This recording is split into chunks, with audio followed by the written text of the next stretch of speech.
bon, accroche-toi parce qu'on va partir très, très loin. Mais genre tellement loin que même Elon Musk va se dire « Oh merde, j'aurais dû breveter ça ». On va parler de Jésus, de miracles et de physique quantique. Et je te préviens tout de suite, pas de pseudo-science, pas de charlatanerie New Age, juste un truc tellement chelou que même les mecs en blouse blanche sont en mode « Non mais attends, quoi ?» Déjà, la physique quantique, c'est quoi? C'est ce domaine scientifique magnifique où plus tu comprends, moins tu comprends. Les particules peuvent être partout et nulle part à la fois. Elles ne choisissent une place que lorsqu'elles interagissent avec leur environnement. Jusqu'à ce moment-là, elles sont en superposition, un état où toutes les possibilités coexistent en même temps. Mais ça veut dire quoi en vrai? Que la réalité, avant de s'actualiser, est comme un immense brouillon plein de variantes. Ouais, là je sens que tu commences à avoir des vertiges. Bon, ok, donc on ne parle pas d'un univers rigide et figé. On parle d'un monde où ce qui existe pourrait exister autrement jusqu'à ce que quelque chose force un état précis, une réalité précise. Et là, bim, entre en scène Jésus avec son style bien à lui.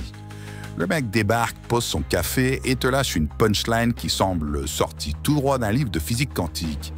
Si vous aviez de la foi gros comme un grain de moutarde, vous diriez à cette montagne « déplace-toi » et elle se déplacerait.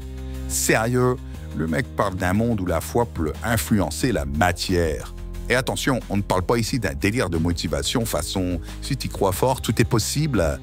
Non, on parle de modification physique du réel, genre des mecs qui guérissent des malades, marchent sur l'eau et multiplient des pains en mode buffet à volonté.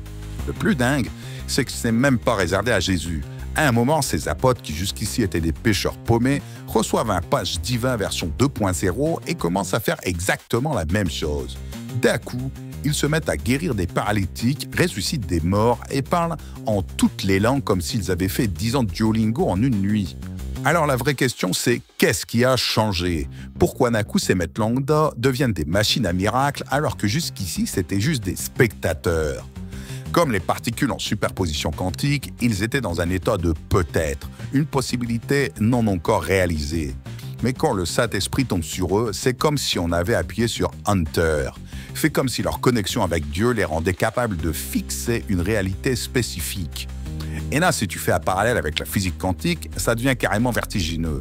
Parce qu'en quantique, un système reste indéterminé tant qu'il n'a pas interagi avec quelque chose qui force un état précis. Et en lisant la Bible, c'est exactement ce que Jésus fait avec le réel. Il dit que la lumière soit et la lumière est. Il dit lève-toi et marche et le paralysé marche. Et quand les apôtres entrent dans le game, ça devient un délire d'intrication quantique grandeur nature. Parce qu'en physique quantique, il y a un truc encore plus dingue. Les particules intriquées restent liées peu importe la distance.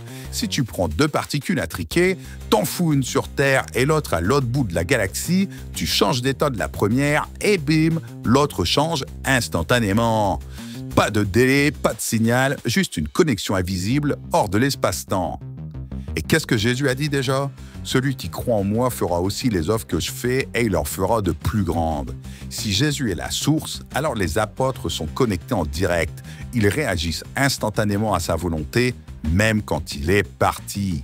Et c'est exactement ce qui se passe après la Pentecôte. Avant, ils captent rien, ils flippent, ils doutent et ils se planquent.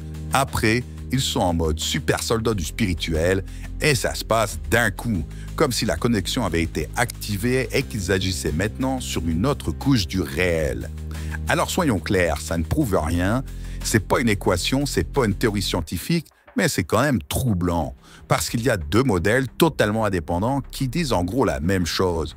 La physique quantique dit un état peut exister sous plusieurs formes jusqu'à ce qu'une interaction le fixe.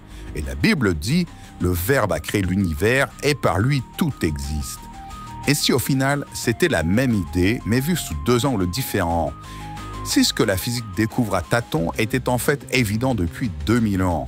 Et si quelque part Dieu n'était pas juste un créateur tout-puissant, mais l'élément qui fixe le réel, le force à prendre une forme plutôt qu'une autre? Ça, c'est une question qui mérite d'être posée. Et maintenant, bonne chance pour dormir cette nuit.